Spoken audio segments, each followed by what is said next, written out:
Pay scale নিয়ে যে আলোচনা এখন দেশজুড়ে চলছে সেটা হঠাৎ করে শুরু হয়নি।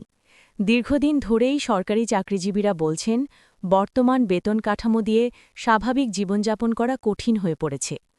বাজারে নিত্যপ্রয়োজনীয় পণ্যের দাম বেড়েছে, বাসা ভাড়া বেড়েছে, চিকিৎসা আর শিক্ষার খরচ আগের তুলনায় অনেক বেশি। কিন্তু সেই তুলনায় বেতন কাঠামোতে বড় কোনো পরিবর্তন আসেনি। বাংলাদেশে সর্বশেষ পে স্কেল কার্যকর হয়েছিল ২০১৫ সালে। সেই সময়ের সঙ্গে এখনকার পরিস্থিতির পার্থক্য বিশাল। এই বাস্তবতা থেকেই নবম পে স্কেলের দাবি সামনে আসে। কর্মচারী সংগঠনগুলো বলছে নতুন পে স্কেল ছাড়া বর্তমান সংকট মোকাবিলা করা সম্ভব নয়। সবচেয়ে বেশি যে কথাটা শোনা যাচ্ছে সেটা হলো ৩৫,০০০ টাকা ন্যূনতম বেতন। এখানে খুব পরিষ্কারভাবে একটা কথা বলা দরকার, ৩৫,০০০ টাকা এখনও কোনো সরকারি সিদ্ধান্ত নয়। এটা কোনো গেজেট নয়, কোনো প্রজ্ঞাপন নয়। এটা হচ্ছে কর্মচারী সংগঠনগুলোর দেওয়া একটি প্রস্তাব। তাদের দাবি অনুযায়ী নতুন পে স্কেলে ন্যূনতম বেতন ৩২ থেকে ৩৫,০০০ টাকার মধ্যে হওয়া উচিত, যাতে বর্তমান বাজার পরিস্থিতির সঙ্গে সামঞ্জস্য থাকে। কিন্তু প্রস্তাব আর চূড়ান্ত সিদ্ধান্ত এক বিষয় নয়। সরকার এখনও আনুষ্ঠানিকভাবে ঘোষণা দেয়নি যে ন্যূনতম বেতন ৩৫,০০০ টাকা হবে। তাই যারা বলছেন বেতন ফাইনাল হয়ে গেছে বা এই মাসেই কার্যকর হচ্ছে, এই কথাগুলোর কোনো প্রমাণ নেই। আরেকটি গুরুত্বপূর্ণ বিষয় হচ্ছে ১৩ গ্রেড। বর্তমানে সরকারি চাকরিতে ২০টি গ্রেড রয়েছে। নতুন পে স্কেল প্রস্তাবে বলা হয়েছে গ্রেড সংখ্যা কমিয়ে ১৩ করা হতে পারে। এর মূল উদ্দেশ্য হল নিচের দিকের কর্মচারীদের সুবিধা বাড়ানো এবং বেতন কাঠামোকে সহজ করা।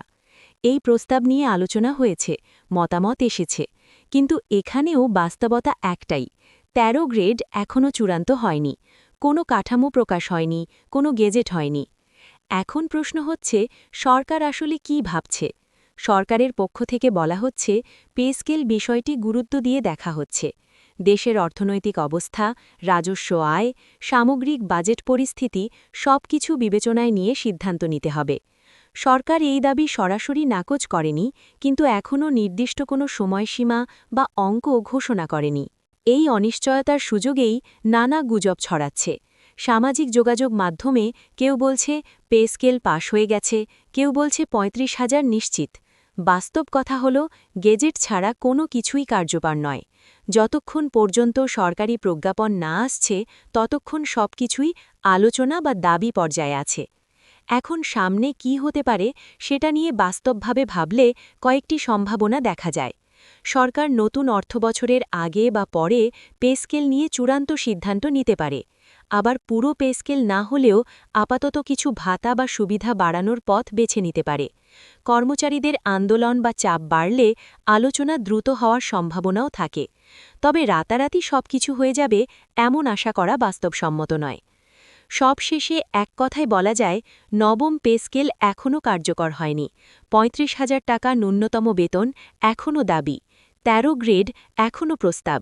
সরকার বিষয়টি নিয়ে আলোচনা করছে, কিন্তু এখনও চূড়ান্ত সিদ্ধান্ত দেয়নি।